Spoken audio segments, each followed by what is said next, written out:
Good morning, everybody, and thank you so much for joining us today. My name is Alastair Monk. I am a Program Director at the National Science Foundation at America's Seed Fund in the SBIR STTR program, and I appreciate the opportunity to talk to you all this morning a little bit about the SBIR STTR program.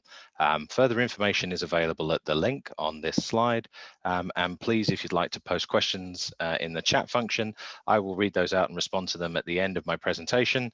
I should be talking today for about 25 to 30 minutes, which should leave us with a good amount of time for Q&A. So please feel free to get those questions in as they come to you. So the SBIR STTR program is really the difference between the two programs is the element of a requirement. So the SBIR program does not require a partnership with an eligible research institution, although you may still do that, whereas the STTR program does require a partnership with an eligible research institution, and the small business must therefore perform about 40% of the research as measured by the budget, whereas the partner research institution must do a minimum of 30% in the STTR. In the SBIR program, the small business will be required to undertake about 70% of that work. And so a number of different agencies, federal agencies, have SBIR and STTR programs. These are congressionally mandated set aside funding specifically for small businesses. So there's about, as I say, about 11 federal agencies that have extramural research and development budgets that exceed over $100 million, are therefore required to set aside about 3.2% of those budgets in order to fund these small business specific funds. And so in the STTR program, there's about 5 federal agencies that exceed $1 billion are therefore required to set aside about 0.45 of their research budget in order to fund STTR programs. So in short, a large number, 11 different agencies have these STTR, SBIR programs, and really they're designed to help stimulate technological innovation, really to address federal research and development needs, and also really to help start building and encourage participation in innovation entrepreneurship by a diverse set of individuals, including women and socially or economically disadvantaged persons. And then obviously, ultimately, this is an effort to increase private sector commercialization of innovations that are ultimately derived from federal R&D funding. And as you can see from this slide, there's a broad range of agencies that do it, including obviously the National Science Foundation, but also the Department of Homeland Security, HHS, DoD, NASA, and others. And so quite a broad range of funds are available, but today really just going to focus specifically on the National Science Foundation SBIR STTR program. And so we run quite a broad section of programs, happy to talk about, and if you'd like to connect with me separately, I'd be more than happy to talk about some of the other programs that the National Science Foundation runs. We really are aiming at early stage startups with unproven technologies that will have ultimately be commercially viable, but also have a broad societal impact and represent the ability to help with the US taxpayers' lives. And so we fund nearly all areas of science and engineering, as our SBIR STTR program is really as broad as the National Science Foundation's funding is. And so the National Science Foundation is one of the largest funding agencies across all areas of science and engineering, and so therefore our SBIR STTR program is reflective of that in how many areas that we will ultimately fund. But the NSF's program really spans the spectrum from education all the way through acceleration, and so a number of different programs, including the ICOR program, is available, as well as PFI, IUCRCs, and then internship programs too. So today I'm just going to focus on really the SBIR STTR program, which is America's Seed Fund, which is one of the NSF's programs, but there are others available, and I'd encourage you to look at our website to find links to other areas that might also be of interest. And so our seed fund is really looking at funding groundbreaking, high impact, high risk technologies. So we're really assisting in trying to translate scientific discoveries into commercially viable companies that have broad societal potential. And so ultimately we're looking at using early stage funding in order to help accelerate commercialization of scientific discoveries in order to benefit and to assist the US taxpayer, whose funds we judiciously aim to use. And so the NSF's funding at SBIR STTR program goes specifically into R&D in order to help companies de-risk a lot of those early risky things that need to be done in order to ultimately understand that they have commercial success. And so to do that, this is really in a two-tiered program as a phase 1 and phase 2, which I'll talk about in a little bit. But that is ultimately the goal, is to really transform scientific discoveries, cutting edge, risky innovations, in order to really find those technologies that can be commercially translated in order to have really broad impacts for the US taxpayer. And so we award approximately $200 million a year in R&D funding to small businesses, and this really equates up to about $1.75 million available for your company via the phase 1 and phase 2 mechanisms that we have, which I will obviously talk about in a minute. But that $200 million, going back to a comment that I made earlier, really is across a very broad swathe of funding areas.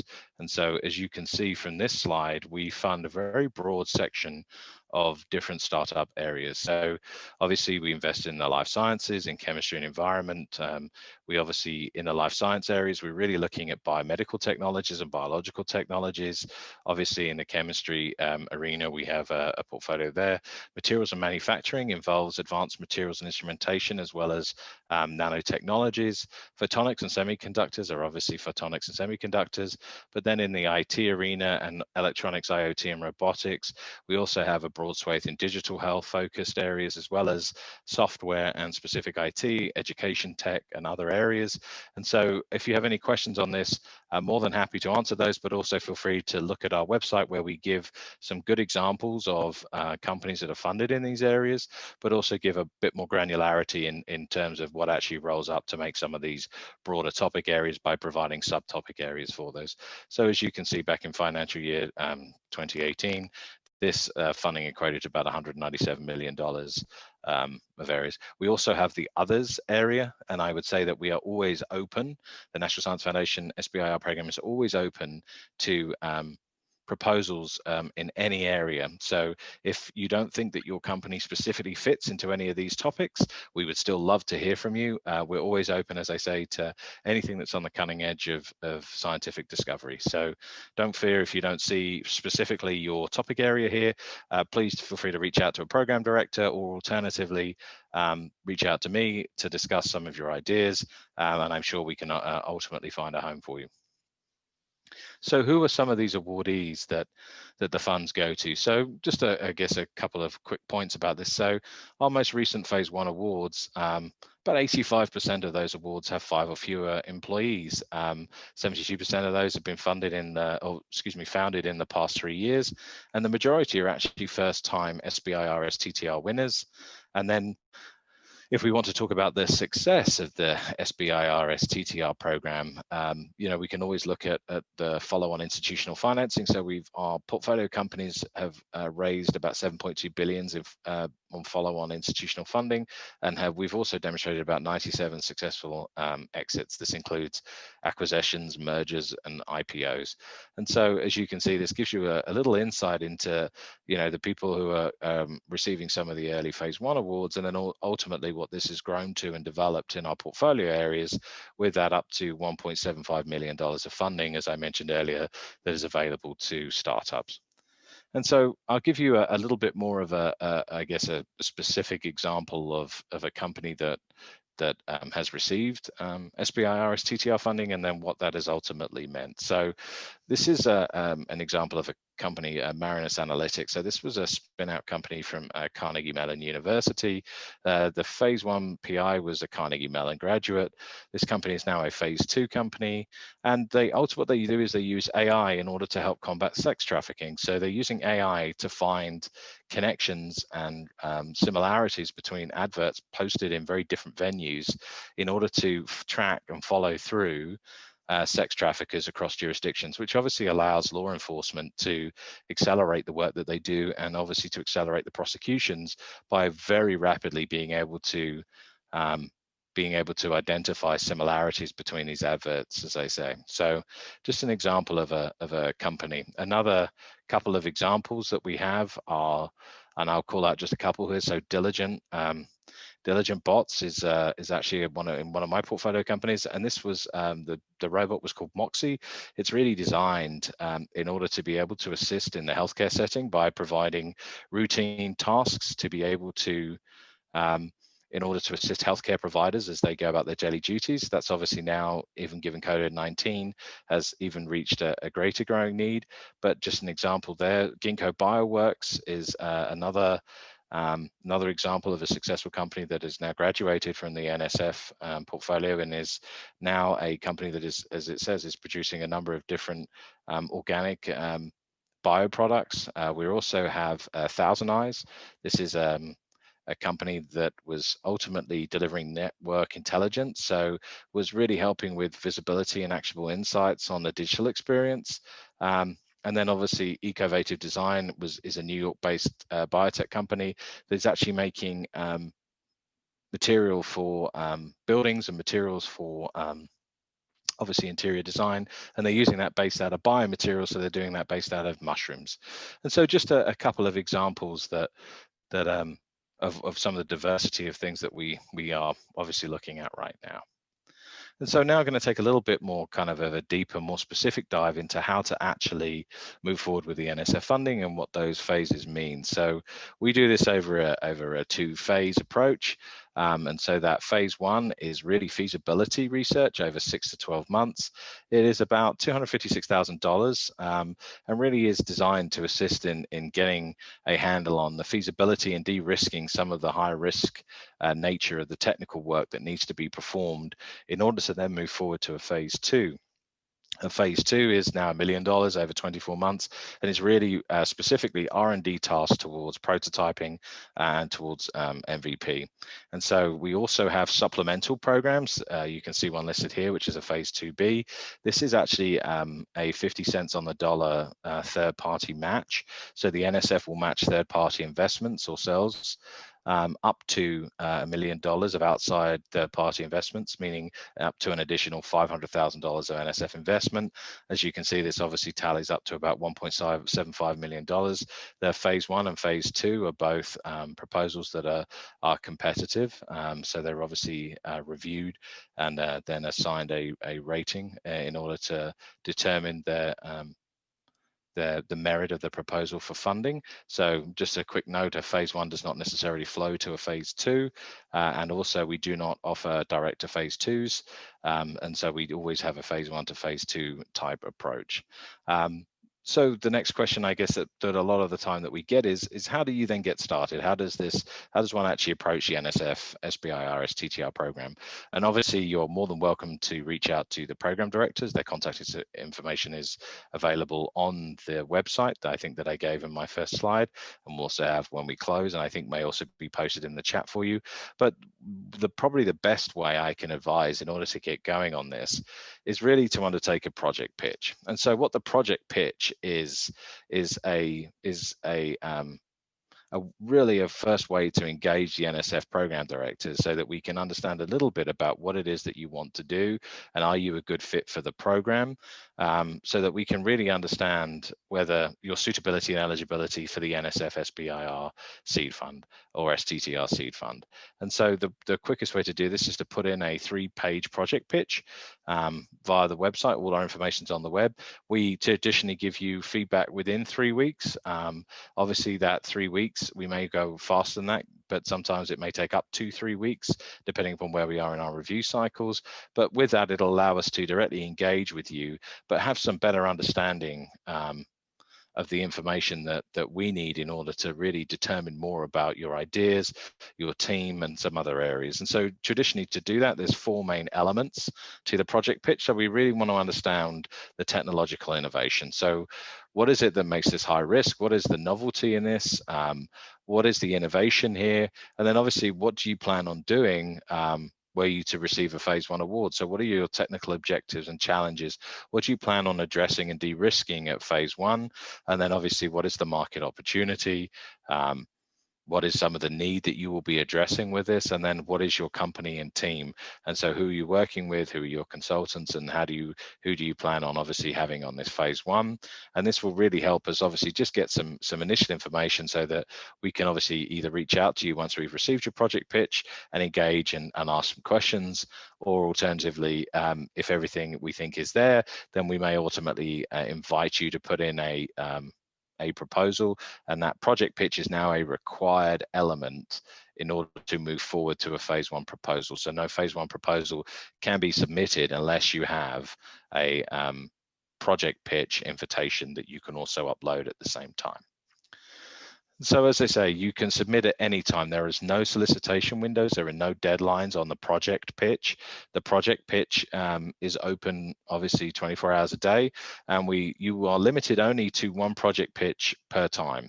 And so you could have up to 2 in each submission window, but these would have to be unique, separate, distinct ideas and technologies from each other in order to have 2 under review at the same time. So you may not obviously have 2 based on the same platform technology or based around the same concept. As I say, the processing time can be up to 3 weeks. We traditionally may go a little bit quicker than that, but just given workloads and burdens, it may take us up to 3 weeks to respond to you. And the pitch, project pitch submission URL is given there at the bottom of the slide, but it is, again, just seedfund.nsf.gov/apply. On that website will be all the information about how to fill out the project pitch, and then also a hyperlink through to where the project pitch itself can be submitted. And so obviously, logically, what happens once you've submitted your project pitch? We've talked a little bit about this, but if we think that it is a good fit for the program, then we'll invite you to put in a full proposal, a full phase one proposal. This will also contain some information on required governmental registrations that you will need in order to submit that. And also will give you some key feedback on our proposal submission process and our solicitation notices that you should also be aware of as you start preparing your phase one proposal in order to be compliant with all of our proposal submission guidelines, so that you are obviously compliant and able to move forward and submit that successfully. If we think that the project pitch is not necessarily clear whether it's a good fit or not, or it's not a good fit, then we will immediately go back and we will give you feedback on your project pitch and your concept and your idea.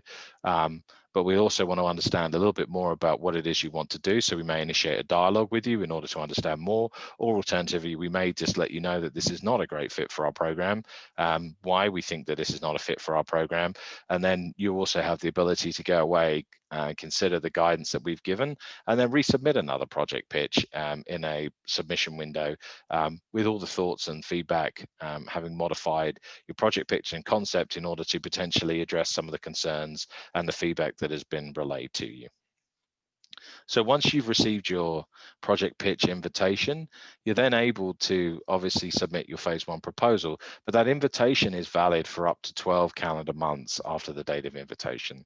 So our windows for submission are for phase one proposals really run on a on approximately a 3-month basis. So given at the bottom of the slide, our next submission window for a phase one proposal closes on December 3rd of 2020.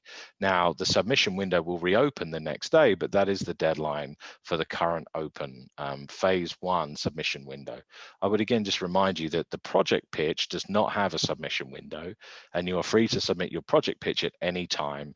And that invitation will be valid for 12 months, which means that you may submit your phase one proposal at any time within those 12 months from invitation. But we do have these submission windows for phase one proposals that run on approximately a 3-month basis and really give us continuous processing. So anytime within that window, you're eligible to submit in order to start the review process of your phase one. But really, just to be super clear, the project pitch does not have a submission window. The phase one proposals do. So again, initiate the contact with a project pitch. That invitation will be valid for 12 calendar months, which will take you through a number of different submission windows. And then within those submission windows, you will then be eligible to submit your phase one proposal within the deadline of any of those given windows. So what happens once we receive your phase one proposal? So once we receive your phase one proposal, we will then take those proposals and we will look at them. We'll obviously review them. We will, within the first 1 to 3 months after that window closes, we will put those proposals onto panels, invite experts in to review those proposals too, and then undertake the merit review process, which I'm happy to talk about. But that merit review process will then lead us to understand the meritorious nature of what you are proposing. Then after 4 to 6 months after that window closes, you should get a decision from the NSF SBIR fund whether your proposal will be accepted or declined. And then if your proposal is obviously accepted, then you will move forward. If it is declined, you have the right to have a declination call with the program director, and the individual reviews from the experts as well as the panel summary will be released to you so that you have access to that feedback.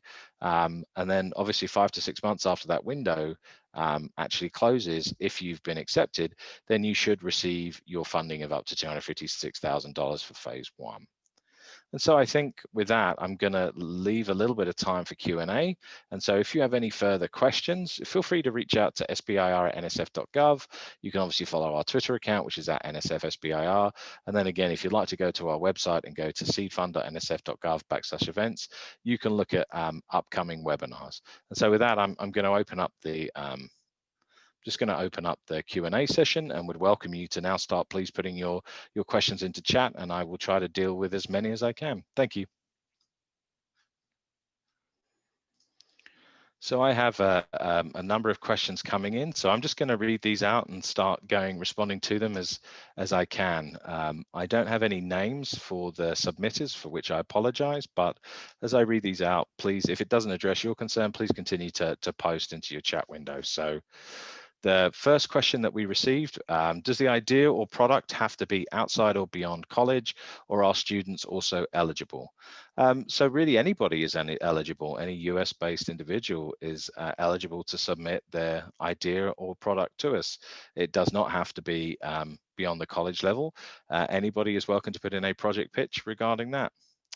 The next question that we received is, any recommended traction or progress recommendation on average for a successful application?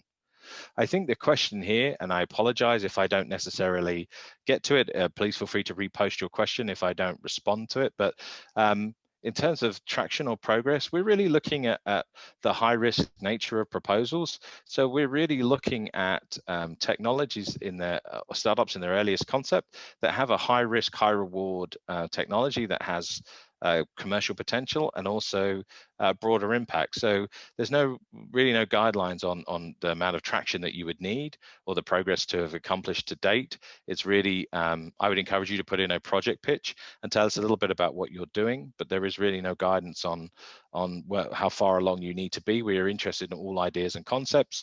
And again, putting in a project pitch will allow us to determine some of that suitability and eligibility for a phase 1. So I appreciate it. So next question, do you have to have a co-founder or a team to be considered for funding, or are solo entrepreneurs okay? Solo entrepreneurs obviously are always welcome.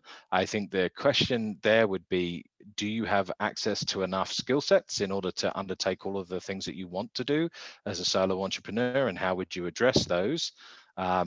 But yes, obviously solo entrepreneurs are welcomed.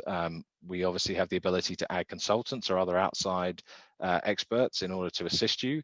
But yes, solo entrepreneurs are absolutely fine. You do not have to have a co-founder, and you do not have to have a team in order to obviously move forward. What you think is the best way for you to achieve your technical goals and your commercial goals is absolutely fine to submit. I have another question of what percentage of applicants are approved. I think the question here, if I understand it correctly, is what is our funding rate? So we are authorized to make about 300 SBIR awards each year and about 75 STTR awards each year. And so that gives us, I think, of an award rate of somewhere in the 10 to 15% range. Please, as I say, please keep these questions coming in. We have plenty of time to address as many of these questions as we go. So moving to the next question, do you track the percentage of applicants who used a third party to help with the application? If so, what percentage of successful applicants relied on a third party to submit their application? The answer to that is no, we do not track the percentage of applicants who used a third party.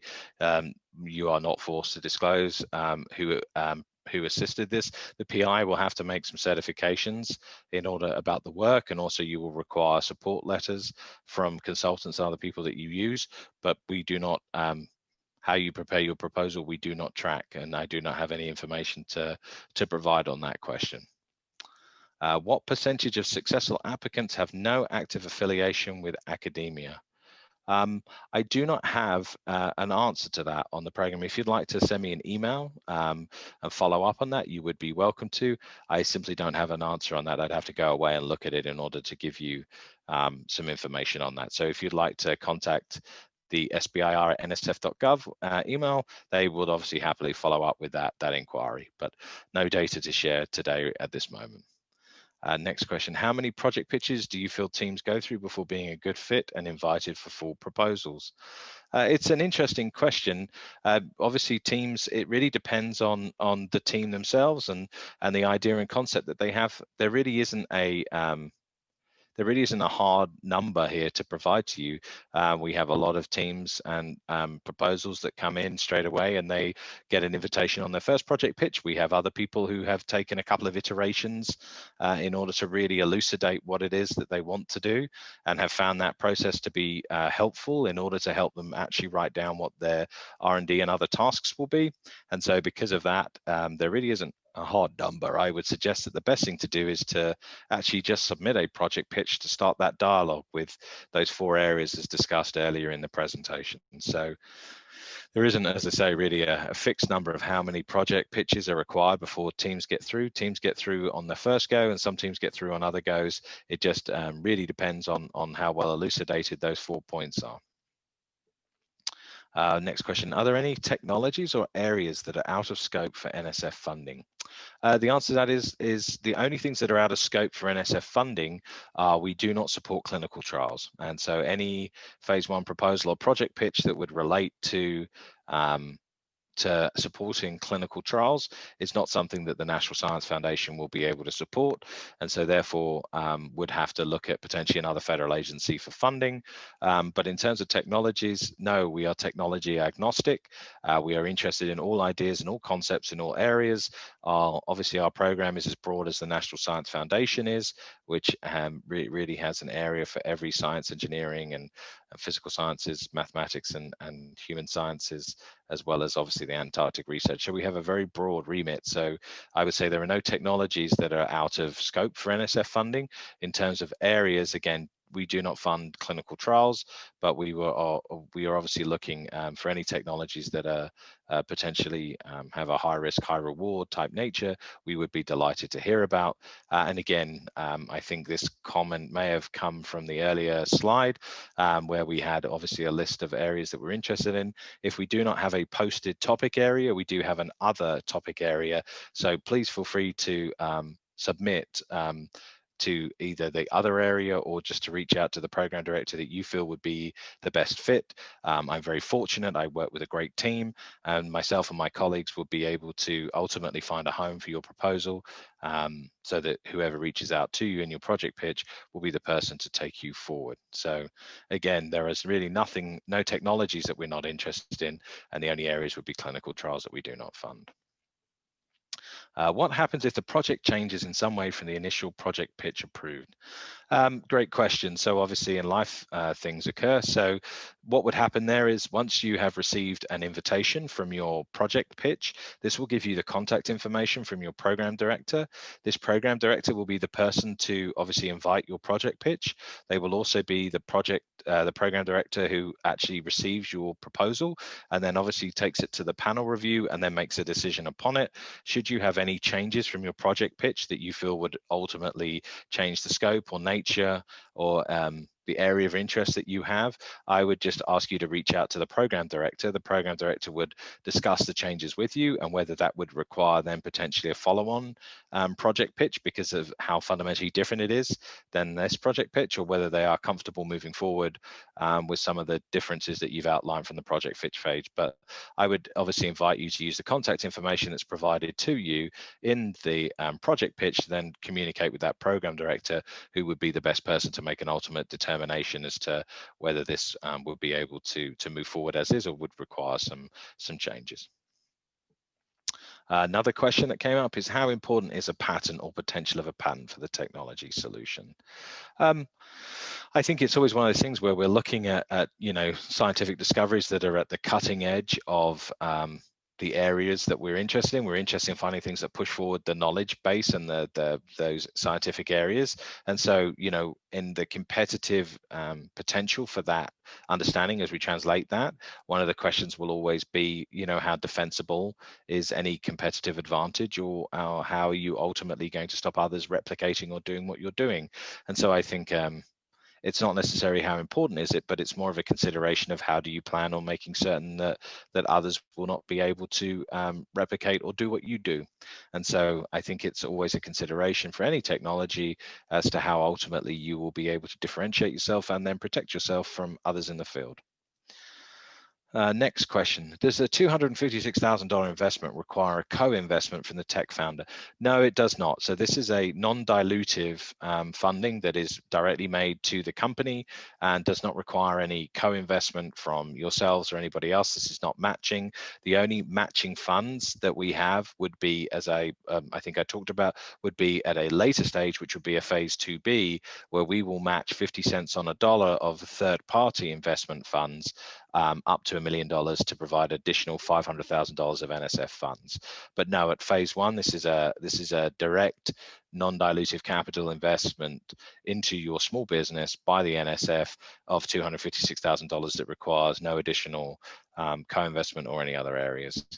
And then the next question is the $256,000 funded up front or after the achievement of set milestones? So we make the $256,000 available to you up front. We hold a small percentage of that back pending the final report on your phase 1 award, but all of that $256,000 is available to you. So that you can then move forward and start undertaking the work that you've outlined that you will do.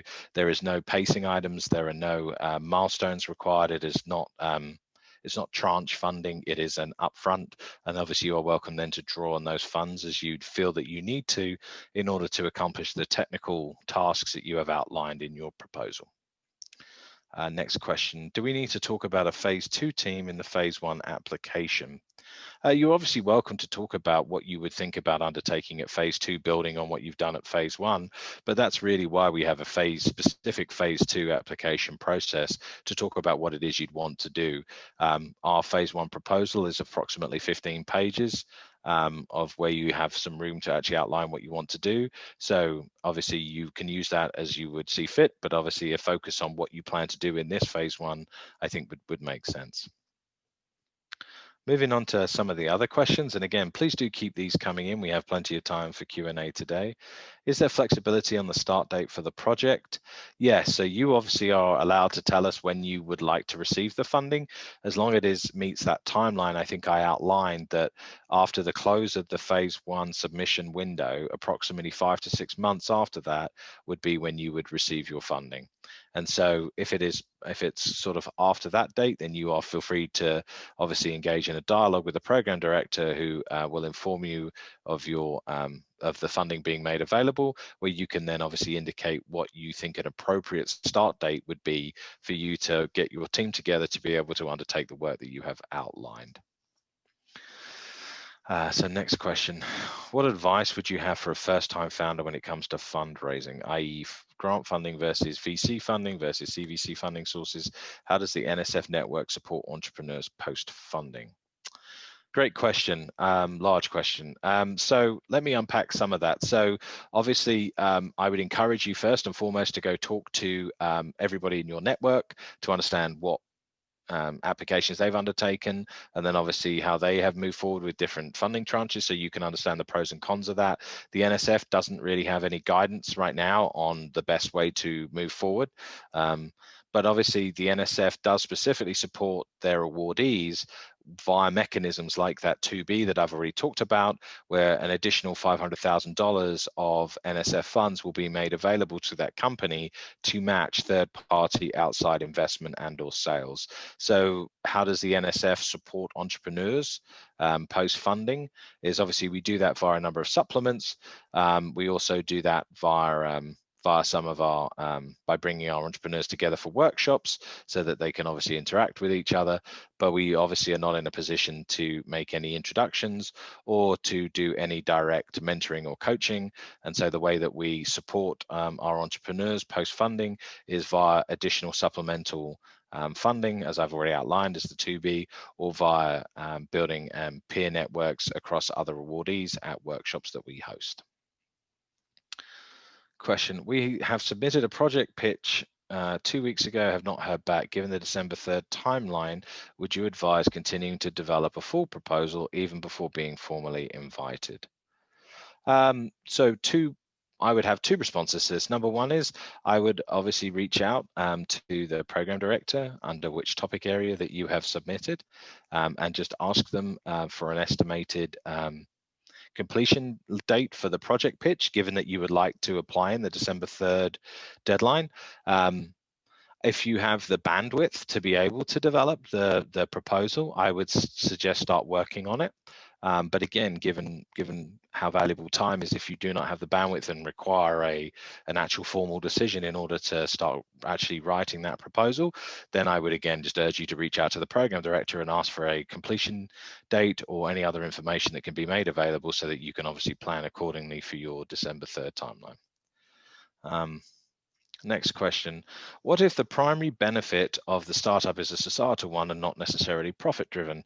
The startup in question is designed to maximize efficiency of taxpayer funds being used in Title I schools, and there will be some profitability, but this is not the overall goal. And so it's a great question. We obviously have a number of companies that we obviously look at each year that have similar societal based missions. I think I would encourage you to put in a project pitch. The review criteria we look at is obviously the intellectual merit, the commercial potential, and the broader impacts and societal impacts that you have. And so not necessarily being profit driven is ultimately you have to be, for an NSF SBIR award, and I think for an SBIR or STTR award generally, your company has to be a for-profit company. You may not be a not-for-profit company and receive SBIR funds. So as long as your business would still be eligible, i.e. you would still be you would be a for-profit small business, then I would still encourage you to move forward and put in a project pitch, given that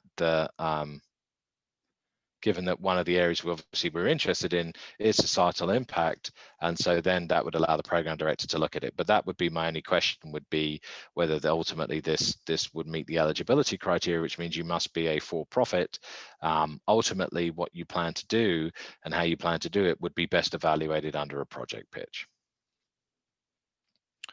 So just moving to the next question: does phase 2 help with recruiting gaps in the initial team, or any guidance on how to build a team for success? It's been hard finding others to buy into the idea. Talent gets poached, especially by larger companies or by higher paying salaries. Any issues when it comes to retaining team members? Obviously, retaining team members, I think, is a challenge across all startups. There's a number of different mechanisms I think that can be used, and I've seen be used in order to retain that talent. I would encourage you to reach out to your peers and other entrepreneurs in your network to understand how they have not only evaluated and found talent, but also how they've managed to retain that via a number of different mechanisms. Obviously, salary is only one mechanism that can be used to keep people within the startup world. So again, I would just encourage you to talk to a lot of other people as to what they have done in order to be able to retain those talents. Specifically for the NSF, phase 2 obviously can be used in order to, because of the higher amount of the award, it can obviously be used to bring on additional team members to help fill out any potential gaps in the team that were noticed at phase 1, especially as we start moving more towards scalable commercialization.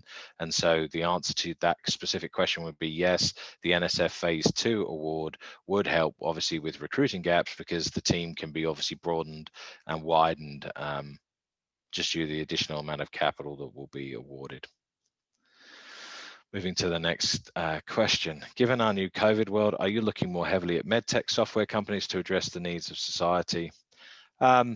Obviously, COVID, we had a specific Dear Colleague letter that was published for COVID that has subsequently been archived, but we still remain interested in COVID-related applications, as well as obviously being interested in any small business startup idea. So we are looking at all ideas equally and interested in all ideas equally across the board. We're not more heavily looking at any specific topics or areas. We are really just looking at what are the best ideas that we can find in both COVID specific related applications, but also general applications as well. So the short answer would be no, we don't have more of a specific focus on medtech software companies given COVID. We are interested in, again, just the breadth of the funding that we have. We're interested in all ideas in all areas that may have potential applications to COVID, as well as obviously to the topic areas that I discussed in today's presentation. Has COVID led to increased competitiveness, reduced funding rates of NSF SBIRs? So great question. COVID has not led to reduced funding rates of NSF SBIRs. We have just, as I said, had an additional focus on COVID-related applications under a Dear Colleague letter that was published earlier this year and has subsequently been archived. And so now we are looking at good ideas across the board in both the COVID and non-COVID arena. So if you have a good idea applicable to COVID, or you have a good idea that's applicable to COVID and other areas, or if you have an idea that is applicable to any area, we are interested in hearing about it via the project pitch and then obviously via a proposal. So the next question, who owns the data developed under funding? If SBIR, how is that protected? I don't think I understand this question. I apologize. So I think the question I think that's being answered here is for instance, is the freedom of intellectual property, and so ultimately the government would own any intellectual property that was generated under federal funding. If it specifically relates to the data that was to be captured under some sort of other R&D activity, then obviously that data would be owned by the small business. But I'm more than happy to answer this question as I want to make certain I understand it better. And if you have any questions, feel free to reach out to me. Stephen will post my email address in the chat. You're free to reach out to me, or feel free to reach out to sbir@nsf.gov with that specific question. Again, just as I want to make certain I understand that question and therefore answer your inquiry correctly. Next question, IBM, Amazon, Google are investing hundreds of millions in AI and machine learning. How can an applicant convince the NSF that their AI is better than what is on offer from the big market players? So it's a great question. So yes, a lot of obviously large companies are investing huge amounts of money in AI and machine learning, but I think like anything, you could make the same argument that large companies are investing in huge areas of development in the medical arena, in the AI and machine learning.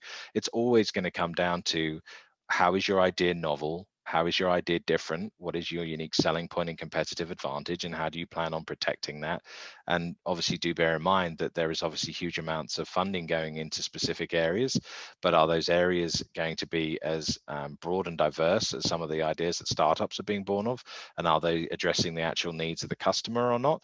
These are all things that I think startups can obviously have an ability to address in their proposals to us to indicate what pains ultimately can be addressed by this proposal and how this is going to be the best fit for that specific need, and therefore will ultimately be able to differentiate themselves from large players that may not have a presence in that space and then be able to defend that idea. So that would be my answer to that question. Is I think there's always been a lot of fringe areas that small players will hopefully be able to address customer needs better that other players may not currently be focused on.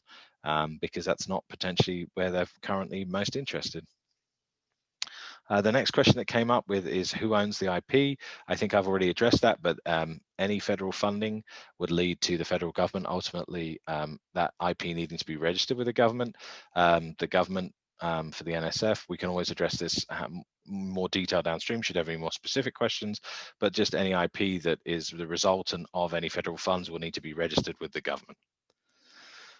Next question, and again, I encourage you please to post more. We have another 5 to 10 minutes together, and so I would welcome the opportunity to address any other concerns or questions that anybody has.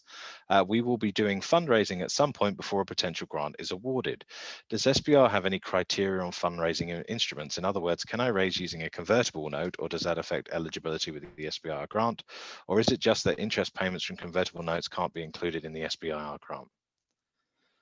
So I think there's a couple of points here to unpack. So obviously the best of luck with your fundraising activities. I hope all of that goes well. So the criteria that the NSF SBIR has on fundraising instruments is more that should you put in a phase 1 that is awarded, and then should obviously you move to a phase 2 that is awarded, we do have an interest in potentially amount of debt that companies carry into phase 2. And so obviously convertible notes would potentially count as debt.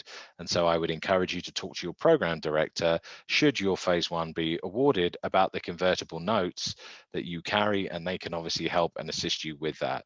A second part of this question is obviously you may not include interest payments from your convertible notes against your SBIR grant. That is not an appropriate use of SBIR funds to pay interest payments for convertible notes. And then the third part of this obviously would be fundraising as you move forward. Does it affect eligibility with the SBIR grant? The only reason it would affect eligibility for the SBIR grant would be if you ultimately your company became majority owned by VCs or hedge funds, you would no longer be eligible for an SBIR award just due to the majority ownership by VCs and hedge funds. So the only thing to be aware of as your fundraising is if ultimately the majority stake in your company is going to be owned by VCs and hedge funds, then you would no longer be eligible for the SBIR program. At that point, you would obviously have to move to other sources of funding. Couple more questions. Does the NSF have a particular focus for solutions tackling sustainability or climate change? For example, solutions to tackle plastic waste or air pollution? We do. So we have a whole topic area dedicated to obviously energy generation, and also we have topic areas that do focus on the environment. So I'd encourage you to put your project pitch into those areas. You're welcome to review the website in order to look at what those topic areas and what you think the best fit is. If it is unclear, then please do submit your project pitch. We will ultimately find the best topic area that would fit what it is that you're telling us you'd like to conduct, and that PD would be the one to respond to you. But we don't have a particular focus on it, but we are open to solutions that are obviously focused on sustainability and or climate change. Next question, we have about 10 minutes left. So any more insights into the research in phase 1, the rigor that's necessary or to keep in mind? So it's not necessarily insights, but really what we're looking for is suitable R&D in order to de-risk what seems to be very risky technologies. So the research and R&D to be undertaken in phase 1 should really ultimately lead you to a position where you have de-risked that technology that would be suitable for phase 2. So that's obviously very difficult to give any generalized guidance on, just simply because of the breadth of things that we fund. But as a rough rule of thumb, the only thing to keep in mind is, will all of these activities ultimately lead you to a point where you have de-risked this technology sufficiently that you would now be focused more on commercialization and obviously moving towards prototyping in phase 2. Next question, if you get funded for the solution, can you then use this solution to bid for government contracts? Would the government feel that they own the solution and so another department should not have to pay to use it? I honestly do not have an answer to this question. If you get funded for a phase 1 NSF SBIR, the point of the NSF SBIR phase 1 would be to obviously de-risk high-risk technologies. So I don't think you would ultimately have potentially have a product or solution developed that you would then be able to bid upon government contracts using that solution, as I don't think it may have been actually developed under the phase 1. I think if you wanted to follow up on these questions, I would email sbir@nsf.gov and maybe enter into a discussion about this. Obviously, the federal government would have invested in the development of your technology, but the NSF is slightly different from other federal agencies in that ultimately the NSF is not a customer for your technology.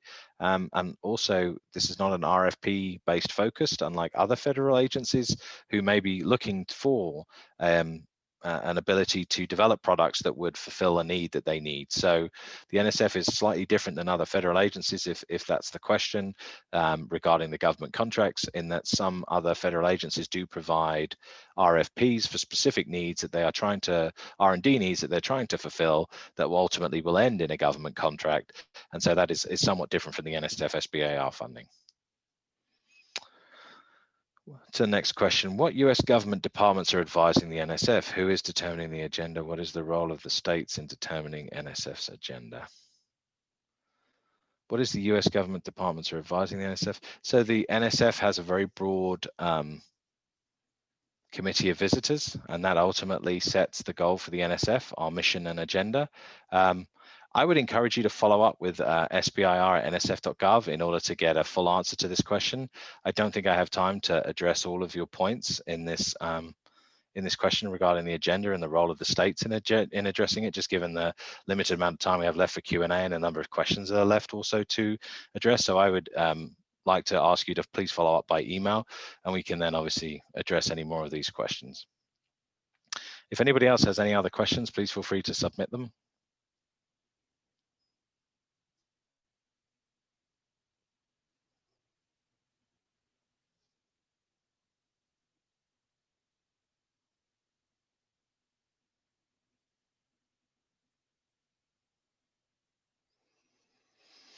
Well, I will take the rest of this opportunity then to thank you all for your joining us today. Thank you so much for your attention. And also thank you so much for being with us and listening to this presentation. If you have any further questions or concerns, please do reach out to sbir@nsf.gov, or alternatively, please do visit our website, which would be seedfund.nsf.gov. And please, I look forward to potentially hearing from you in the future if you have any other questions. Oh, we have one more coming. Does it help if the company's enrolled with a university accelerator? I don't think it necessarily helps anybody. I think it's one of those things where we're just interested in the idea that you have and the concept that you have and the R&D tasks that ultimately you would choose to undertake. So because of that, I don't think it's whether you are enrolled in a university accelerator or not is really more based around the project pitch and the idea and the concept that you have to bring to the NSF. So we have one or two more minutes if anybody has any final questions. If the development of a technology has already been started but needs a higher investment, does it qualify for SBIR? So I think the question that's being asked here is if the technology has already been if the technology development has already been undertaken, but really just needs more money, the question then would be, what is the novelty and what is the innovation in the work that is to be performed? And then does that obviously still meet the intellectual merits, does it still have a societal impact, and does it still have a commercial potential? And that would obviously lend to a decision about whether that proposal and that project pitch would still be suitable for the SBIR. So the question would be, if you've undertaken all this work already, what is left to be funded, and what does that work look like, and is that work still going to be high risk, high reward to ultimately find a commercializable technology in order to then develop? That is more of a question for suitability and eligibility, and I think that would be put that into a project pitch, if you would. So I think we have one or two more minutes just to obviously finish this out. The final one or two questions, does diversity and inclusiveness play a role? Absolutely, we are open to having, I think, as I said in my earlier slides, we would like to obviously look at more diverse reviewers.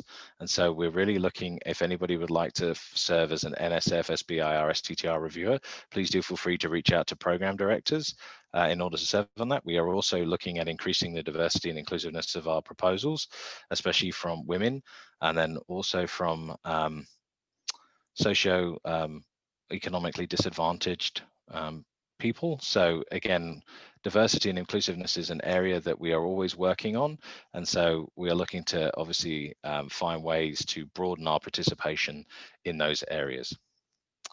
Next question. If you're awarded an SBIR Phase 1, NSF does have an NSF ICOR SBIR designed to help. I apologize, let me just reread this question. If you're awarded an SBIR Phase 1, does NSF have an NSF ICOR?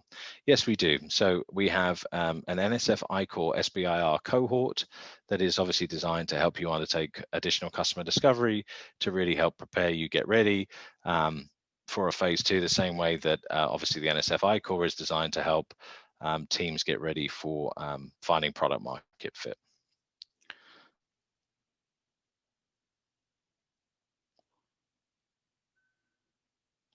So the final question relating to office hours, when should we expect to hear back about a meeting? I think a meeting should be set in the coming weeks in order to set up a time for open office hours for the next steps. I look forward to obviously engaging with everybody in those office hours once that date has been set. And so I think with that, I'm going to give my thanks to obviously the organizers for today for allowing me to join you and tell you a little bit about the NSF SBIR program. I would again just give the email address of sbir@nsf.gov as obviously a good email address to reach out with any additional questions or concerns. And I look forward to obviously working with you all and contacting you all again at the open office hours once those have been set. So again, my appreciation for today and for the time and effort.